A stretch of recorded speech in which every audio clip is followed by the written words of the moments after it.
যেদিকে চোখ যায় শুধু ফাটল ধরা মাটি, সবুজের চিহ্ন নেই, নেই পানির কোনো দেখা। ইন্দোনেশিয়ার পশ্চিম জাভায় ভয়াবহ খরায় যেন পড়ে যাচ্ছে জনপদ। তীব্র শুষ্ক মৌসুমে শুকিয়ে গিয়েছে বিস্তীর্ণ কৃষিজমি, কমে গিয়েছে পানির উৎস, আর পানির সন্ধানে হন্য হয়ে ঘুরছেন স্থানীয় বাসিন্দারা। মাইলের পর মাইল জুড়ে ফসলের মাঠ এখন বিবর্ণ।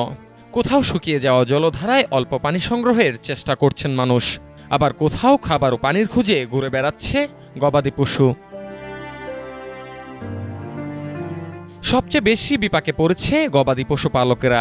গবাদি পশুর জন্য সামান্য ঘাস আর পানি খুঁজতেও তাদের পাড়ি দিতে হচ্ছে মাইলের পর মাইল।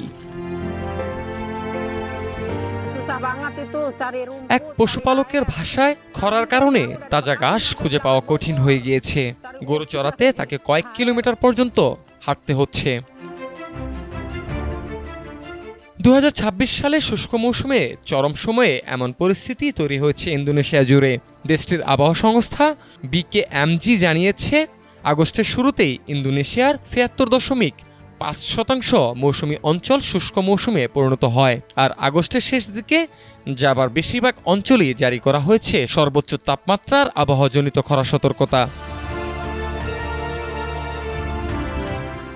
এর পেছনে বড় কারণ হিসেবে উঠে আসছে শক্তিশালী এল নিনো। প্রশান্ত মহাসাগর বায়বীয় অঞ্চলের অস্বাভাবিক উষ্ণ সমুদ্রপৃষ্ঠের তাপমাত্রা ইন্দোনেশিয়ায় আরও শুষ্ক পরিস্থিতি তৈরি করেছে।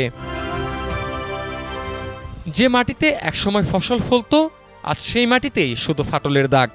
পানি আর ঘাসের সন্ধানে মানুষের এই দীর্ঘ পথ চলা যেন মনে করিয়ে দিচ্ছে, পানি যখন ফুরিয়ে যায় তখন জীবনও হয়ে ওঠে এক কঠিন সংগ্রাম।